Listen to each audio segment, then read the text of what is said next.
രാജ്യത്തെ ക്ഷേത്രങ്ങളെയും വിശ്വാസങ്ങളെയും ലക്ഷ്യമിട്ട് നിരന്തരം അപവാദ പ്രചാരണങ്ങൾ നടക്കുന്നുവെന്ന ഗുരുതര ആരോപണവുമായി വിശ്വ ഹിന്ദു പരിഷത്ത് രംഗത്ത്. ക്ഷേത്രങ്ങളെ കേന്ദ്രീകരിച്ച് വ്യക്തമായ തെളിവുകളോ അടിസ്ഥാനങ്ങളോ ഇല്ലാതെ നടത്തുന്ന പ്രചാരണങ്ങൾ ഭക്തജനങ്ങളുടെ വിശ്വാസത്തെ വേദനിപ്പിക്കുന്നതാണെന്നും ഇത്തരം പ്രവണതകൾ സമൂഹത്തിൽ അനാവശ്യമായ ആശയക്കുഴപ്പവും ഭിന്നിപ്പും സൃഷ്ടിക്കുന്നുവെന്നും വിശ്വ ഹിന്ദു പരിഷത്ത് വർക്കിംഗ് പ്രസിഡന്റ് രാജശേഖരൻ പ്രതികരിച്ചു. പലപ്പോഴും ഉറച്ച തെളിവുകളോ വസ്തുതകളോ ഇല്ലാതെയാണ് ക്ഷേത്രങ്ങളെക്കുറിച്ചുള്ള ചില ആരോപണങ്ങളും പ്രചാരണങ്ങളും സമൂഹ മാധ്യമങ്ങളിലൂടെയും മറ്റു മാധ്യമങ്ങളിലൂടെയും പ്രചരിപ്പിക്കപ്പെടുന്നത്. ഇതിലൂടെ ക്ഷേത്രങ്ങളുടെ വിശുദ്ധിയും വിശ്വാസികളുടെ വികാരങ്ങളും മുറിവേൽക്കുകയാണെന്നും അദ്ദേഹം പറഞ്ഞു. അതേസമയം നിയമലംഘനമോ ക്രമക്കേടുകളോ ഉണ്ടെങ്കിൽ അവ നിയമപരമായി അന്വേഷിക്കുകയും നടപടിയെടുക്കുകയും ചെയ്യണം. എന്നാൽ തെളിവുകളില്ലാത്ത ആരോപണങ്ങളോ പൊതുവായ ആരോപണങ്ങളോ ഉന്നയിക്കുന്നത് ഒരു സമൂഹത്തിന്റെ വിശ്വാസത്തെ വേദനിപ്പിക്കുന്ന സാഹചര്യം സൃഷ്ടിക്കുന്നുവെന്നും അദ്ദേഹം ചൂണ്ടിക്കാട്ടി. ക്ഷേത്രങ്ങൾ വിശ്വാസത്തിന്റെയും സംസ്കാരത്തിന്റെയും സേവന പ്രവർത്തനങ്ങളുടെയും കേന്ദ്രങ്ങളാണെന്നും അവയെ അനാവശ്യ വിവാദങ്ങളിലേക്ക് വലിച്ചിഴയ്ക്കാനുള്ള ശ്രമങ്ങൾ ഒഴിവാക്കണമെന്നും വിശ്വ ഹിന്ദു പരിഷത്ത് ആവശ്യപ്പെട്ടു.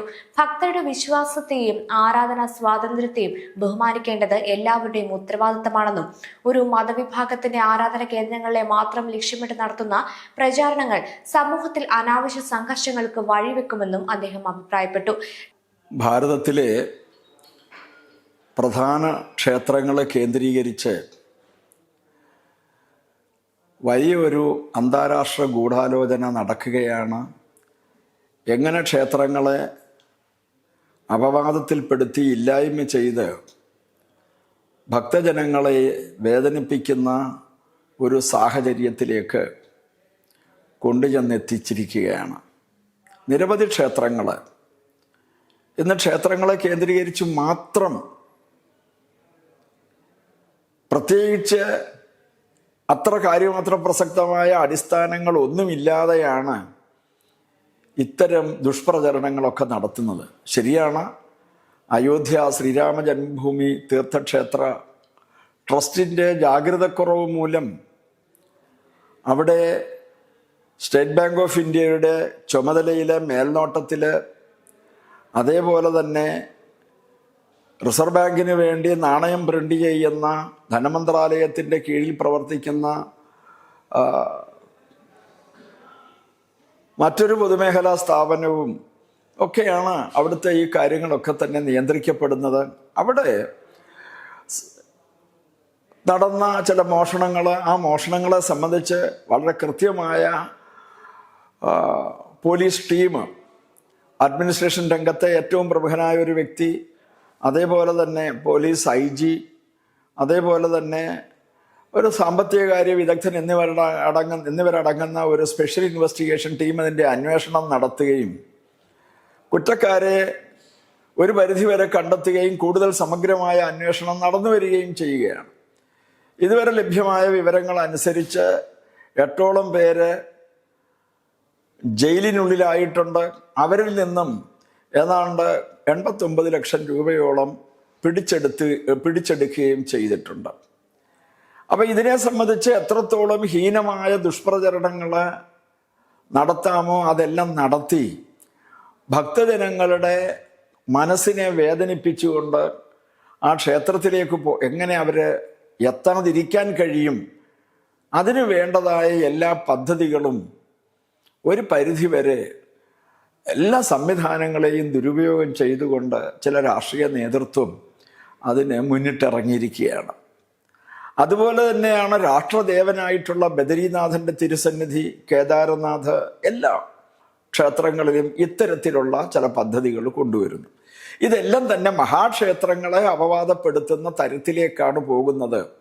ഇത് രാഷ്ട്ര പുരോഗതിക്കോ അല്ലെങ്കിൽ ക്ഷേത്രങ്ങളെ രക്ഷപ്പെടുത്തുന്നതിന് വേണ്ടിയോ അല്ലെങ്കിൽ സനാതനധർമ്മ വിശ്വാസികൾക്ക് വേണ്ടിയോ അല്ല, മറിച്ച് ഈ സംവിധാനത്തെ ആകമാനം തകർത്ത് തരിപ്പണമാക്കുക എന്ന ഗൂഢലക്ഷ്യത്തോടു കൂടിയാണ് ഇതിൻ്റെ പിന്നിൽ പലരും പ്രവർത്തിച്ചു വരുന്നത്. ഇങ്ങ് കേരളത്തിലെ അവസ്ഥ നോക്കുന്ന സമയത്ത് ശബരിമലയിലെ കഴിഞ്ഞ 2025 സെപ്റ്റംബർ ആദ്യം നടന്ന ഒരു കൊള്ള, അതിനു മുൻപ് നടന്നത് 2023 നടന്നത്, 2019 നടന്നത്, ഇതെല്ലാം തന്നെ കൂട്ടിച്ചേർത്ത് വായിക്കുമ്പോൾ സമഗ്രമായ അന്വേഷണമൊക്കെ ഇങ്ങനെ പറയുന്നു. ബഹുമാനപ്പെട്ട കേരള ഹൈക്കോടതിയുടെ ഡിവിഷൻ ബെഞ്ചിൻ്റെ ആഭിമുഖ്യത്തിൽ, അതായത് ദേവസ്വം ബെഞ്ചിൻ്റെ മേൽനോട്ടത്തില് സുമോട്ടോ അനുസരിച്ച് കേസെടുത്ത് ഗംഭീര അന്വേഷണം എന്നൊക്കെ പറയുന്ന സമയത്തും ഭഗവാന്റെ സ്വർണം നഷ്ടപ്പെട്ടു എന്നുള്ളത് പകൽ പോലെ വ്യക്തമാണ്. ഇന്ന് നാഴിക വരെ ഒരു തരി സ്വർണം റിക്കവറിയിലേക്ക് കൊണ്ടുവരുന്ന ഒരു സാഹചര്യം ഉണ്ടായിട്ടില്ല. ഒരു തരി സ്വർണം തൊണ്ടി മുതലായി വീണ്ടെടുത്ത് ഇത് സേഫ് കസ്റ്റഡിയില് കോടതി മുമ്പാകെ ഹാജരാക്കാൻ ഈ പോലീസ് ടീമിന് SITക്ക് ഈ നിമിഷം വരെ കഴിഞ്ഞിട്ടില്ല. നമ്മൾ ആലോചിച്ച് നോക്കണം, ഇതെന്താണ് പറയുന്നുണ്ട് ഇങ്ങനെ മാധ്യമങ്ങളിലൂടെ അറിയാം. മാധ്യമങ്ങൾക്ക് എവിടുന്ന് റിപ്പോർട്ട് കിട്ടാൻ? കോടതി മുറികൾക്കുള്ളിൽ ഇൻ ക്യാമറ സ്ക്രീനിങ് ആണ്. പൊതുജനങ്ങൾക്കോ പത്രപ്രവർത്തകർക്കോ അവിടെ പ്രവേശനം നിഷേധിച്ചിരിക്കുകയാണ്. പിന്നെ എവിടുന്നെങ്കിലുമൊക്കെ വീണ് കിട്ടുന്ന ചില കുറിമാനങ്ങൾ മാത്രമാണ് പൊതുസമൂഹത്തിന്, പ്രത്യേകിച്ച് ഭക്തജനങ്ങൾക്ക് ഈ വിഷയത്തിൽ അറിയാൻ കഴിയുന്നത്. നമുക്കറിയാം, അവിടെ സ്വർണപ്പാളികൾ പതിക്കുന്ന കാലഘട്ടം മുതൽ തന്നെ ഇന്ന് ഭക്തജന സമൂഹം വളരെ ആശങ്കയോടെയാണ് കാണുന്നത്. താഴികക്കുടങ്ങളിലെ അതിൻ്റെ ചൈതന്യം അടക്കം അവിടെ നിന്നും അടിച്ചു മാറ്റിയിട്ടുണ്ട് എന്ന് സംശയിക്കുന്നു. പക്ഷേ ഇതിനെ ഒന്നും സ്ഥിരീകരിക്കാൻ ഇതുവരെ ഈ അന്വേഷണ സംഘത്തിന് കഴിഞ്ഞിട്ടില്ല. ഇതിന് കേസും ആയിട്ട് മുൻപോട്ട് പോയി എങ്കിലും ഈ കേസ് കാര്യങ്ങളൊക്കെ തന്നെ നടക്കുന്നുണ്ടെങ്കിൽ ഈ നിമിഷം വരെ ഇതിനകത്ത് തുടർ നടപടി, കാരണം അറസ്റ്റ് ചെയ്യപ്പെട്ടവരെല്ലാം സ്വാഭാവിക ജാമ്യം കിട്ടി എല്ലാവരും തന്നെ പുറത്തുപോയി.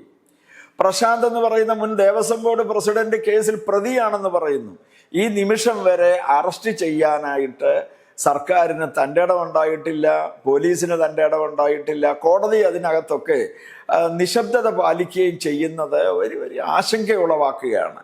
ഈ ഒരു സാഹചര്യത്തിൽ മുഴുവൻ അയ്യപ്പധർമ്മ വിശ്വാസികളെയും ഭക്തജനങ്ങളെയും സംഘടിപ്പിച്ചുകൊണ്ട് ശബരിമല വിഷയത്തിൽ കൃത്യമായ അന്വേഷണം നടത്തി അതിലെ മുഴുവൻ കുറ്റവാളികളെയും അറസ്റ്റ് ചെയ്യണമെന്ന് ആവശ്യപ്പെട്ടുകൊണ്ടും ഭഗവാന്റെ നഷ്ടപ്പെട്ട മുതൽ പൂർണ്ണമായും വീണ്ടെടുക്കണമെന്നും അത് മുഴുവൻ തന്നെ ആ അപഹർത്താക്കളിൽ നിന്നും വീണ്ടെടുത്ത് കോടതിയിൽ അത് എത്തിക്കണമെന്നും അങ്ങനെ കൃത്യമായ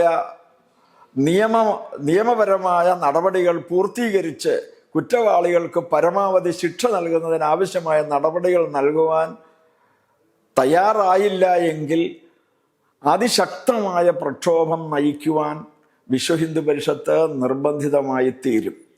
മറ്റൊന്ന്, ഈ ഗവൺമെന്റ് പുതിയ കേരള സർക്കാർ അധികാരത്തിലേറ്റ് അവരുടെ പ്രകടന പത്രികയിൽ തന്നെ പറഞ്ഞിരുന്നതാണ് ശബരിമലയുമായി ബന്ധപ്പെട്ട നാമജപ ഘോഷയാത്രയിൽ പങ്കെടുത്ത ആളുകളുടെ പേരിലൊക്കെ എടുത്തിട്ടുള്ള കള്ളക്കേസുകളൊക്കെ തന്നെ പിൻവലിക്കുമെന്ന്. പക്ഷെ ഈ നിമിഷം വരെ അതിന്മേലൊരു തീരുമാനമെടുക്കാൻ അവർക്ക് സാധിച്ചിട്ടില്ല എന്നുള്ളതാണ് ഒരു സത്യാവസ്ഥ. അപ്പം അതുകൊണ്ട് അതിന് ഗവൺമെന്റ് മറുപടി പറയുവാൻ തയ്യാറാവണം. ഇതാണ് വിശ്വഹിന്ദു പരിഷത്തിന് ഈ വിഷയത്തിൽ. അല്ലാത്ത പക്ഷം അതിശക്തമായ പ്രക്ഷോഭ പരിപാടികളുമായി മുമ്പോട്ട് പോകും. ക്ഷേത്രങ്ങൾ ഇന്ത്യയുടെ ആത്മീയ പൈതൃകത്തിന്റെയും സാംസ്കാരിക പാരമ്പര്യത്തിന്റെയും കേന്ദ്രങ്ങളാണ്. ലക്ഷക്കണക്കിന് വിശ്വാസികൾ ദേവസന്നിധിയായി കാണുന്ന ഈ ആരാധനാലയങ്ങളെ കേന്ദ്രീകരിച്ച് ആവർത്തിച്ച് വിവാദങ്ങളും ആരോപണങ്ങളും ഉയരുന്നത് യാദൃശ്ചികമാണോ അതോ ആസൂത്രിതമാണോ എന്ന ചോദ്യമാണ് ഇപ്പോൾ ഹൈന്ദവരിൽ ഉയരുന്നത്. ഇക്കാര്യത്തിൽ വിവിധ സാമൂഹിക സംഘടനകളുടെയും ഭക്തജനങ്ങളുടെയും പ്രതികരണങ്ങൾ വരും ദിവസങ്ങളിൽ കൂടുതൽ ചർച്ചയാകുമെന്നാണ് വിലയിരുത്തൽ.